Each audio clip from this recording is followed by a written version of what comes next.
أعوذ بالله من الشيطان الرجيم. بسم الله الرحمن الرحيم. نون والقلم وما يسطرون. ما أنت بنعمة ربك بمجنون، وإن لك لأجرا غير ممنون، وإنك لعلى خلق عظيم. فستبصر ويبصرون بأيكم المفتون. إن ربك هو أعلم بمن ضل عن سبيله وهو أعلم بالمهتدين. فلا تطع المكذبين. ودوا لو تدهن فيدهنون.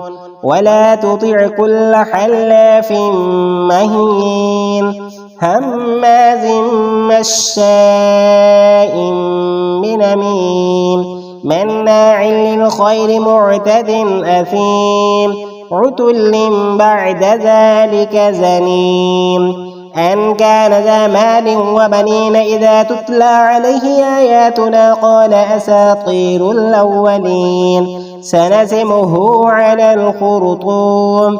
إنا بلوناهم كما بلونا أصحاب الجنة إذ أقسموا ليصرمنها مصبحين ولا يستثنون فطاف عليها طائف من ربك وهم نائمون فأصبحت كالصريم فتنادوا مصبحين أن اغدوا على حرثكم إن كنتم صارمين. فانطلقوا وهم يتخافتون ألا يدخلنها اليوم عليكم مسكين وغدوا على حرد قادرين.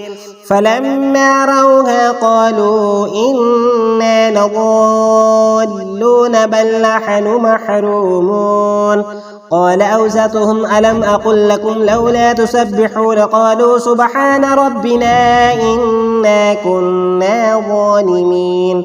فأقبل بعضهم على بعض يتلاومون قالوا يا ويلنا إنا كنا طاغين عسى ربنا أن يبدلنا خيرا منها إنا إلى ربنا راغبون.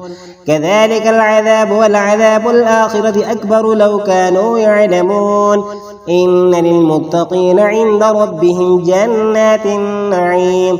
أفنجعل المسلمين كالمجرمين ما لكم كيف تحكمون أم لكم كتاب فيه تدرسون إن لكم فيه لما تخيرون أم لكم أيمان علينا بالغة إلى يوم القيامة إن لكم لما تحكمون سلهم أيهم بذلك زعيم أم لهم شركاء فليأتوا بشركائهم إن كانوا صادقين.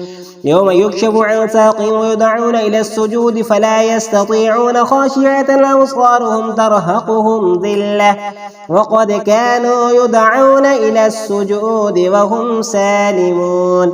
فذرني ومن يكذب بهذا الحديث سنستدرجهم من حيث لا يعلمون وأملي لهم إن كيدي متين.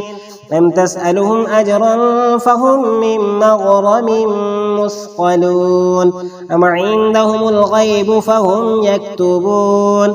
فاصبر لحكم ربك ولا تكن كصاحب الحوت إذ نادى وهو مكظوم لولا أن تداركه نعمة من ربه لنبذ بالعراء وهو مذموم فاجتباه ربه فجعله من الصالحين. وإن يكاد الذين كفروا ليزلقونك بأبصارهم لما سمعوا الذكر ويقولون إنه لمجنون وما هو إلا ذكر للعالمين.